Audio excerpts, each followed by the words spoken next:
Sir, Madhepura नियोजनालय में आप लोगों के द्वारा एसआईएस के द्वारा ये जो कैंप, जॉब कैंप, नौकरी देने वाला जो कैंप आप लोग लगाए हैं, इसकी क्या सत्यता है और इस कैंप के लगाने से लोगों को क्या फायदा है जो बेरोजगार? सबसे पहले मैं आप ही सभी साथियों को तहे दिल से शुक्रिया अदा करना चाहता हूं। मधेपुरा के जितने भी हमारे बेरोजगार युवा लोग हैं, उनको सबसे सुनहरा मौका मिला है एशिया की नंबर 1 सिक्योरिटी कंपनी में, जो कि एसआईएस सिक्योरिटी कंपनी है।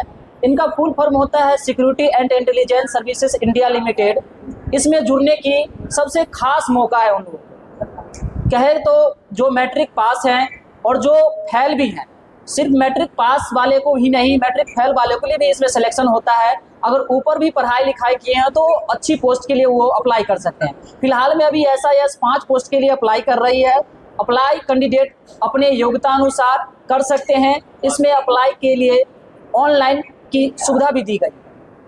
अच्छा, तो अप्लाई करने के लिए किन किन डॉक्यूमेंट्स की ज़रूरत पड़ेगी? सबसे पहले तो उनके मैट्रिक का मार्कशीट होना जरूरी है, आधार कार्ड, बैंक पासबुक एवं उनकी एक फ़ोटो की ज़रूरत होती है।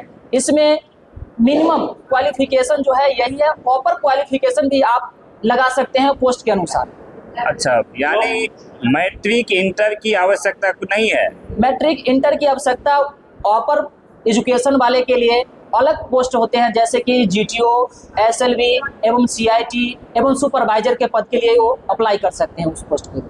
अच्छा, सैलरी क्या रहती है? सैलरी देखिए, सैलरी हमारे एसआईएस में बिहार से जो बाहर सैलरी रहती है, बिहार से बाहर सैलरी रहती है 20,000 की प्लस की सैलरी। अच्छा, हमारे बिहार में थोड़ी सी राजकीय जो मूल रहते हैं, उस राजकीय दर हम लोगों का थोड़ा कम है, इसीलिए 20 के नीचे रहते हैं।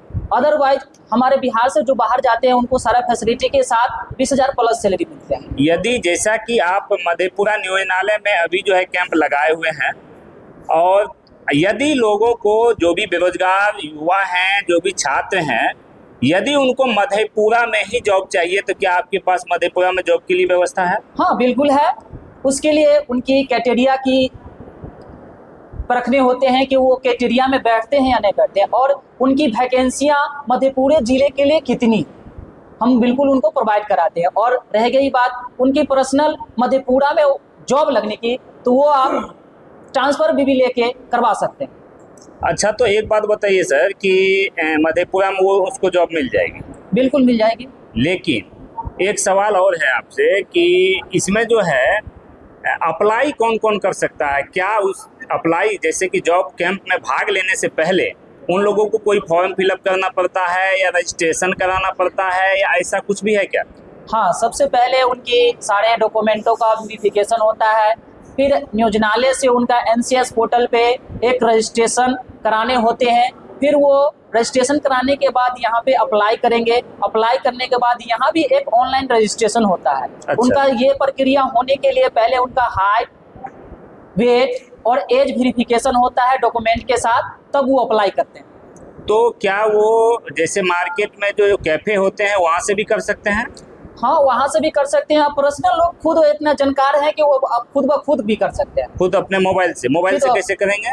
मोबाइल से करने के लिए उनको jobs@SIS पोर्टल आता है, अपने गूगल या क्रोम पे सर्च करेंगे। उसमें साइड आता है SIS कैंडिडेट सिलेक्शन का, उसको सर्च करेंगे।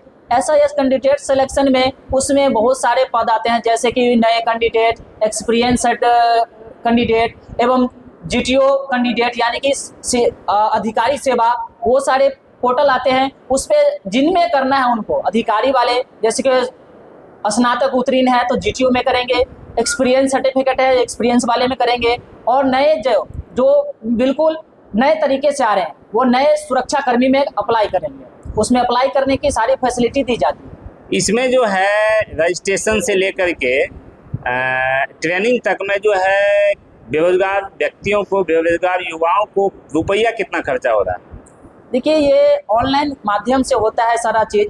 वो हमारे संस्था के स्कैनर होते हैं, संस्था का अकाउंट होते हैं, उसी पे सारा जो उनका फी वगैरह होता है उसी पे जमा होता है। टोटल रुपये बोले तो 11,250 रुपये उनको खर्च होते हैं ट्रेनिंग तक।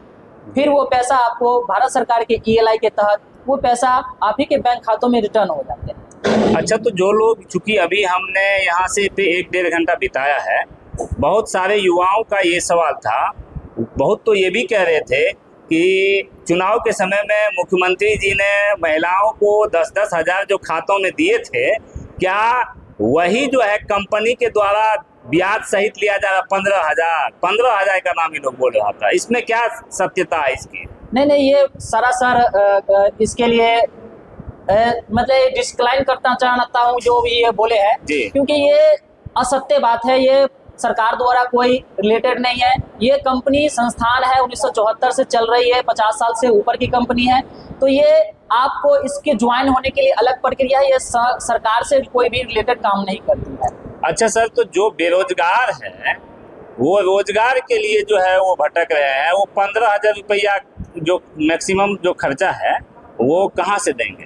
यदि उसके पास पैसा नहीं है तो कैसे करेगा वो? 15,000 नहीं लगता है वो 10,900 रुपये ट्रेनिंग आवर का है और ऑनलाइन 350 रुपये का रजिस्ट्रेशन शुल्क है। अच्छा। जो आपको ऑनलाइन देना है, वो भी संस्था के अकाउंट पे देना है। वो आपके अकाउंट, किसी के पर्सनल अकाउंट पे नहीं देना है, वो संस्था के अकाउंट पे जाएगा, संस्था ही वो आपको रिटर्न भी करेगी। यानी कि कुल मिला के लगभग 11,000 कह सकते हैं उसको खर्चा पड़ेगा। लेकिन वो रुपया जो है वो ट्रेनिंग के बाद या ज्वाइनिंग के समय में रिफंड होगा? कब होगा? ज्वाइनिंग के 6 महीने बाद वो पैसा आपको रिटर्न होगा, साल भर के अंदर। तो ये जॉब जो है, जब वो देखिए ज्वाइन कब करेंगे, यानी कि ट्रेनिंग कितने दिनों की होगी? ज्वाइनिंग एसजी जवान, एसएलबी जवान और सीआईटी जवान के लिए 1 महीने की ट्रेनिंग की रहती है। सुपरवाइजर 2 महीने की ट्रेनिंग का प्रावधान है और जीटीओ में जो जाएंगे उनकी 3 महीने की ट्रेनिंग होती है। तो ट्रेनिंग के दौरान क्या उनका पेमेंट होगा? ट्रेनिंग के दौरान पेमेंट कुछ नहीं रहती है। उनका जो भी रहता है सिलेक्शन होने के बाद जब जॉब पे जाएंगे, ज्वाइन करेंगे, तब उनका पेमेंट बनती है। अच्छा, ट्रेनिंग के जो खर्चे होंगे फिर तो अलग से लगेगा उन लोगों को? ट्रेनिंग का कोई अलग से खर्च नहीं है। सारा व्यवस्था उनको रहना, खाना, जैसे कि उनकी तीनों टाइम भोजन की व्यवस्था, वहाँ पे उनका पीटी ड्रेस, वर्दी जो ड्यूटी देंगे, वो सारा चीज़ उसमें इंक्लूड रहते हैं। जैसे कि 2 शर्ट, 2 पैंट, जूता, मोजा, लेनियार्ड, टाई, बेल्ट, टोपी, यहाँ तक कि ठंडी में वर्क करते हैं तो उनका जैकेट स्पेशल अलग से आता है, वो भी प्रोवाइड किए जाते हैं संस्था की तरफ से। अच्छा, यानी कि ये तमाम जो आवश्यकता है ट्रेनिंग के दौरान, चाहे उनके ऊपर जो भी खर्च हो, रहने का खर्च हो, चाहे ड्रेस पे खर्च हो, वो तमाम चीज़ कंपनी ही करेगी? जी बिल्कुल। कम से कम कितना एज होना चाहिए? एज उनकी होनी चाहिए 19 साल, ऑपर एज जो है 40 साल के बीच होना चाहिए। अच्छा, तो कितने दिनों की ये जॉब है? ये परमानेंट 65 साल तक की जॉब है। इसमें आप रिटायरमेंट भी लेंगे, पेंशन भी लेंगे, 2 बच्चों की पढ़ाई की व्यवस्था भी संस्था रखी है। एवं इनमें आप कार्य करते हैं तो समय समय पर बोनस, प्रमोशन, ग्रेजुएटी तक की व्यवस्था की गई है संस्था में। यहाँ कुछ युवक हमसे सवाल कर रहे थे कि ये 2 साल का ही जो है जॉब है, 24 महीना का ही जॉब दिया जा रहा है, फिर हटा देगा, आगे क्या होगा, फिर हम लोग कहाँ जाएंगे, इस पे क्या प्रतिक्रिया दीजिएगा सर? ये प्रतिक्रिया वो जो बोल रहे हैं उसके लिए साइट पे जाएंगे, वो अपना सर्च करेंगे। ऐसे मेरे बैनर पे भी लिखा हुआ है, वो कार्ड जो देते हैं उन पे लिखा हुआ भी रहता है कि 65 साल तक परमानेंट जॉब रहते हैं, इनकी रिटायरमेंट की सीमा तक रहते हैं। यानी 24 महीने वाली जो भ्रामक खबर चल रही है, जो लोगों को बताया जा रहा है, और उसमें भी ऐसा कहा गया कि आप लोगों के द्वारा ही बताया गया है 24 महीना तक ही जॉब रहेगा, उसके बाद रह भी सकता है, नहीं भी रह सकता। नहीं, ये सरासर गलत है। ये 24 महीने नहीं, पूरे 65 साल तक परमानेंट जॉब है। कोई सवाल? जिन लोगों की कोई सिलेक्शन नहीं होगी, जो भी वो खर्च किए होंगे पैसा, क्या उसकी पैसा वापस रिफंड होगी क्या? देखिए, इसमें संस्था जिनका ट्रेनिंग हो जाती है उनको 100% उनको जॉब की प्रोवाइड कराती है संस्था। उनका जिम्मेदारी होती है, वो जॉब देते हैं उनको, और ये उनकी सिलेक्शन तक की प्रक्रिया ये संस्था उठाती है। सिलेक्शन होने तक जो भी खर्च होता है, जिसका सिलेक्शन नहीं होगा उसको पैसा मिल सकता है, मिल जाएगा। अभी जो 100% उनकी जॉब मिलेगी। अभी जो बोला कि जो युवा जो है कार्यरत रहेंगे इस कंपनी के अंदर, क्या उसके जो 2 बच्चे रहेंगे उनकी पढ़ाई जो है मुफ्त में होगी? मुफ्त में देखिए, उनकी सैलरी से कुछ पेमेंट करते हैं, बाद बाकी जो उनका रहता है संस्था की तरफ से वो अटैचमेंट रहती है, उनको सारा फैसिलिटी भी दी जाती है बच्चों को। बोलिए बोलिए जल्दी बोलिए। जिन लोगों की सिलेक्शन नहीं होगी, अभी मान के चलिए रजिस्ट्रेशन कराए, उसके बाद ट्रेनिंग में खर्च किए, अगर नहीं होता है सिलेक्शन, तो क्या वो जो भी पैसे खर्च किए होंगे रजिस्ट्रेशन में, उस ये सब पैसा जो है उसको रिफंड मिलेगी या फिर नहीं? देखिए, जो भी यहाँ से रजिस्ट्रेशन हो जाते हैं, जिनका सिलेक्शन हो जाते हैं, यहाँ पर चयन हो जाते हैं, चयन होने के बाद वो ट्रेनिंग में आते हैं। ट्रेनिंग उनका एक जो भी प्रक्रिया रहती है जितने दिनों तक, अगर वो पूरा ट्रेनिंग सफलतापूर्वक पा लेते हैं तो उनको 100% जॉब मिलती है। जिसको नहीं मिलती है सर, उसके बारे में बोल। जिनको नहीं मिलती है, संस्था उनको देने की कार्य करते हैं। पैसा रिफंड हो जाएगा उसका? पैसा रिफंड नहीं होती है, वो जॉब देते हैं। अगर जॉब नहीं होता है तो जॉब तो होते ही होती है 100% सर। अच्छा, इस पे हम आपसे तो सवाल करेंगे। एक मिनट, आप ही का सवाल है।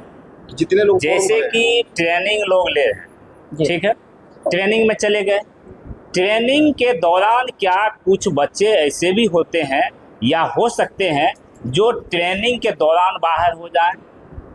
बिल्कुल नहीं। इसमें जो ट्रेनिंग के दौरान जो बच्चे जाते हैं यहाँ से, जी। वहाँ पे जो भी ट्रेनिंग ले लेंगे, वहाँ पे इनका सिलेक्शन यहीं ग्राउंड लेवल पे ही करके जाते हैं। अच्छा। उनको पोस्ट बताए जाते हैं कि आप इस पोस्ट के लिए अप्लाई कर रहे हैं, आपका ये पोस्ट है, आपका लोकेशन ये रहेगा जॉब का, यहाँ पे ये फैसिलिटी मिलेगी, ये जॉब लोकेशन है, ये सैलरी रहेगी आपकी। ट्रेनिंग के दौरान कोई नहीं छटता है? ट्रेनिंग के दौरान कोई नहीं छटता है। हो गया।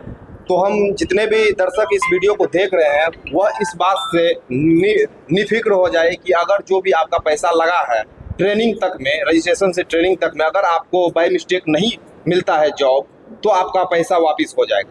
हाँ, बिल्कुल ऐसा कह सकते हैं, लेकिन 100% उनको जॉब मिलती है। जिसको अगर मान लेते हैं नहीं मिला तो उसका मिलती है सर, ऐसा बात नहीं है कि उनको नहीं मिलता है। उनको नहीं मिलता है तो हम लोग उनको बुला के दिवाते हैं। तो मतलब जितने लोग फॉर्म भरे हैं सभी को हो जाएगा? बिल्कुल मिलेगा। सभी को हो जाएगा। जी जी। जो लोग इस जॉब को करेंगे और जॉब के करने के दरमियान ही जो है उनके साथ कोई ऐसी दुर्घटना हो जाती है, उसके लिए आपकी कंपनी उसको क्या प्रोवाइड कराएगी? देखिए, उसके लिए एक नियमित सीमा है कि वो ऑफिस में कार्यरत कब हैं, कब से हैं, कितने दिनों से कार्य कर रहे हैं, एवं क्या क्या इसके लिए आप अप्लाई अभी तक कर चुके हैं। तो वो कंपनी का एक टाइमिंग रहता है, वो हिसाब से वो कंपनी अपना देखते हैं। यानी इसको कहा जा सकता है कि जो जिस प्रकार से सरकारी जॉब में जो है सारी सुविधाएं मिलती है, उसी प्रकार से जो है बड़ी बड़ी कंपनियां जो है जो जॉब प्रोवाइड कर रही है बेरोजगार युवाओं को, उसी प्रकार का ये भी जॉब है। बिल्कुल बिल्कुल, SAS भी सरकारी जैसा ही प्रावधान कर रही है, उनका भी सारा फैसिलिटी भी मिलती है, इसमें भी सारा फैसिलिटी। चलिए, बहुत बहुत आपका धन्यवाद। आपने जो जानकारियां दिया है वो तमाम हमारे दर्शक देख रहे हैं, और जो भी दर्शक देख रहे हैं उनसे हम यही निवेदन करेंगे कि आप लोग इस वीडियो को अच्छे तरीके से देख लीजिए, समझ लीजिए। हमने हर वो प्रश्न जो आपका हो सकता है उस प्रश्न को जो है उठाने का काम किया, उस प्रश्न का जवाब लेने का काम किया है। तो आप लोग कमेंट में आप लोगों को क्या लगता है अपनी राय कमेंट में जरूर दीजिएगा। इस वीडियो को अधिक से अधिक शेयर कर दीजिएगा। बच्चों का एक सवाल, अलग अलग पोस्ट के लिए अलग अलग चार्ज लिया जा रहा है, जैसे ट्रेनिंग में अलग अलग पोस्ट के लिए अलग अलग फी। जहाँ तक के यहाँ के छात्र बता रहे हैं 60,000 तक फीस चार्ज डिमांड किया जा रहा है। ये अलग अलग पोस्ट का है, जैसे कि सुपरवाइजर का अलग है, कितना GTO का अलग है, SG जवान का अलग है। तो उसका ट्रेनिंग भी अलग तरीके से होते हैं, उनकी अलग प्रक्रिया रहते हैं। सभी ट्रेनिंग में अलग अलग पैसा लगता है कि ऑलमोस्ट कितना कितना लग जाता है इससे? ऑलमोस्ट 10,900 रुपया SG जवान वाले के लिए है, 40,500 रुपया सुपरवाइजर के लिए है जी, एवं अपर कैंडिडेट के लिए भी अलग प्रावधान। मतलब लास्ट कितना तक जाता है? लास्ट 1,20,000 तक की जाती है। अच्छा सर, इस जॉब को जब बेरोजगार युवा करेंगे तो कितने घंटों ड्यूटी करेंगे और किन किन दिनों देखिए, उसकी मिनिमम छुट्टी जो होगी? हमारे संस्था की तरफ से रहते हैं 8 से 12 घंटे की ड्यूटी रहती है। 8 से 12 घंटे सिक्योरिटी लाइन में रहती है जॉब की आवर, एवं 26 दिन का ड्यूटी रहता है। 26 दिन की ड्यूटी होती है इसमें। GTO का क्या कार्य होता है? GTO का कार्य रहता है, उसमें 4-5 पोस्ट होते हैं, जैसे उनकी कमांडेंट की पोस्ट भी मिल सकते हैं, 2IC का पोस्ट भी मिल सकते हैं, एरिया मैनेजर का भी पोस्ट मिल सकते हैं, ब्रांच मैनेजर का भी पोस्ट मिल सकते हैं। चलिए, धन्यवाद। अच्छा सर, ये रुपया जो है आखिर क्यों लिया जाता है? किस चीज़ के लिए रुपया कंपनी को लेनी पड़ती है? रुपया की कंपनी को क्या कमी है? नहीं, रुपया कंपनी की कमी नहीं है। रुपया कंपनी को जो होते हैं वो इसलिए होते हैं कि कंपनी जो उन पे खर्च कर रही है ट्रेनिंग में, अच्छा, उसका एक मिनिमम जो रहता है रेशियो वो लिए जाते हैं। तो फिर तो वापस ही करना है तो कंपनी पैसा क्यों ले रही है? इसलिए कि जो कैंडिडेट, देखिए आपके कैंडिडेट के ऊपर कम से कम मिनिमम जो खर्च होते हैं उनके ऊपर अधिक होते हैं, ये मिनिमम लिए जाते हैं उनसे, उनके ऊपर अधिक होते हैं, लेकिन संस्था उनको आर्थिक स्थिति को देखते हुए इतना ही चार्ज रखी हुई है कि ताकि ये लोग समर्थ हो सके और दे सके और अपना भविष्य आगे जब बना सके। आपका ये आपसे अंतिम सवाल सर, जी जी। जिनके पास 10,000, बहुत ऐसे गरीब बच्चे हैं जिनके पास 10,000 12,000 नहीं है, उसको जॉब नहीं मिलेगा? देखिए उसके लिए हमारे संस्था के तरफ से एक अलग से प्रावधान होता है, लेकिन वो एक जो संस्था में जुड़ते हैं, संस्था से जुड़ने के बाद उनकी एक अलग जो उनके ग्रामीण तौर पे कहते हैं कि जीविका द्वारा या नियोजनालय द्वारा उनको मदद दी जाती है ताकि वो रोजगार पा सकें। बिल्कुल, आपका बहुत बहुत धन्यवाद।